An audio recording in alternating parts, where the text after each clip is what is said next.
En mai, donc je vous le disais tout à l'heure, nous avons fait nos consultations citoyennes. Elles ont été pour nous donc importantes puisque les citoyens se sont déplacés et nous ont donné leurs avis, leurs suggestions. Et ces idées concernent effectivement toutes les compétences de l'agglomération puisqu'elles concernent les déplacements, l'habitat, l'économie, l'aménagement d'espace. C'est bien toutes nos compétences qui sont concernées. Les enfants aussi ont participé. On avait convié les conseils municipaux d'enfants de toutes les communes de l'agglomération et ils sont venus lors d'ateliers.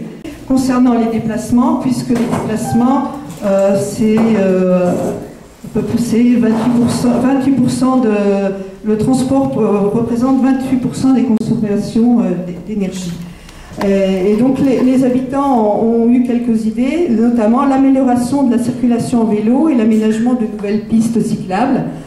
Je crois que ça tombe bien puisque dans les projets de Bourg-en-Bresse Agglomération, il y a un projet de réalisation de jalonnement de pistes cyclables, donc pistes cyclables communautaires, donc qui se relieront les 15 communes et qui même vont dépasser les 15 communes puisqu'il y a un projet avec la liaison verte Bourg-en-Bresse-Morvel qui sera à l'étude prochainement. Donc, leur suggestion, c'est aussi l'amélioration de l'amplitude horaire des bus.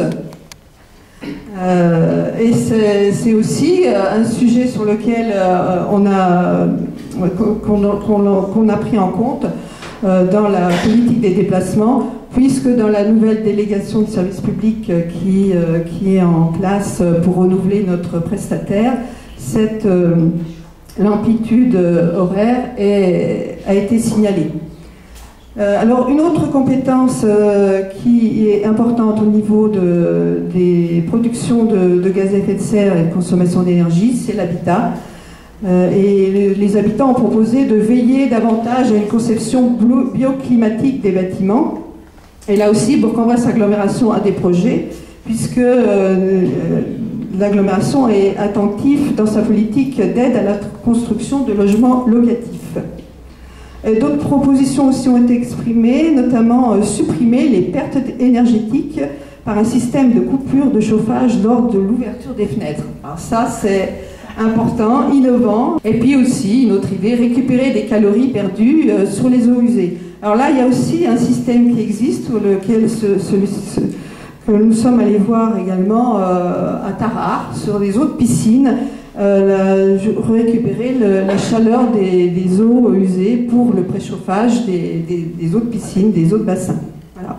Donc il y a aussi des idées, des innovations, et voilà, on va essayer de mettre ça en place au niveau de l'agglomération. Donc il y a aussi la compétence économie qui est très importante, et les propositions qui faisaient notamment qui est aussi mis en place au niveau des chambres consulaires et déliantes, c'est de sensibiliser les entreprises à la mise en place d'énergies renouvelables et d'organiser des visites, notamment des visites de maisons passives, voilà, des visites de l'existant, puisqu'il y a quand même des choses qui se font.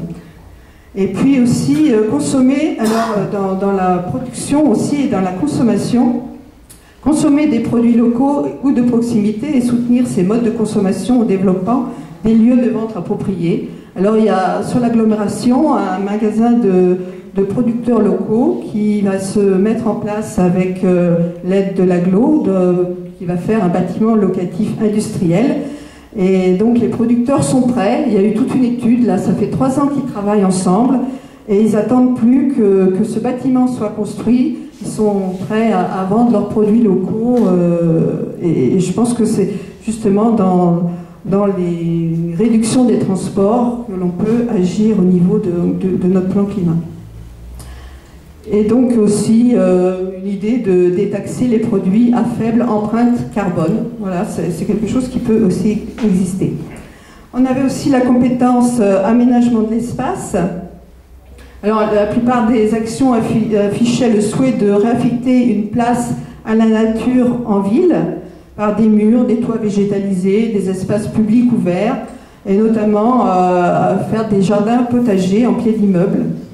C'est quelque chose qui peut se mettre aussi en place. Je crois que nous, à Saint-Denis, on a l'intention de faire des jardins, alors pas potagers, mais partagés, avec les habitants qui seront proches d'un écoquartier. Et puis, il était aussi dit en proposition de s'adapter aux futures périodes très sèches en développant des systèmes de captage et de rétention des eaux pluviales. Et je crois que ça se fait aussi, c'est quelque chose qui se fait de récupérer le plus possible les eaux pluviales. Alors, suite à l'atelier enfants, je vous ai dit que les enfants avaient participé et leur groupe était très intéressant. Alors eux, évidemment, c'est à leur mesure. La première action, c'était aller à l'école à pied ou en vélo. Donc, effectivement, c'est bien. Donc, je crois qu'il existe, notamment sur Bourg, je crois, un pédibus. C'est ce qui se fait le plus facilement en place. Alors aussi, arrêter de vendre des voitures qui consomment beaucoup. C'était leurs idées. Donc, je pense que notre Lyon est bien. Et puis, mettre des panneaux solaires sur les grands magasins, parce qu'effectivement, il y a des surfaces, ils se sont rendus compte que là-dessus, on pouvait avoir une production importante. Donc, ils avaient beaucoup d'idées. J'espère que l'avenir leur donnera l'occasion de les concrétiser. Alors, pour conclure, quelle suite à donner? Donc, nous allons rédiger notre plan d'action de Bourg-en-Bresse Agglomération fin d'année. On va le présenter en bureau en fin d'année et puis au conseil d'agglomération, je pense, de mi-décembre. Ce sera le cadeau de Noël de tous. Et puis, après, il faudra mettre en place ces mesures.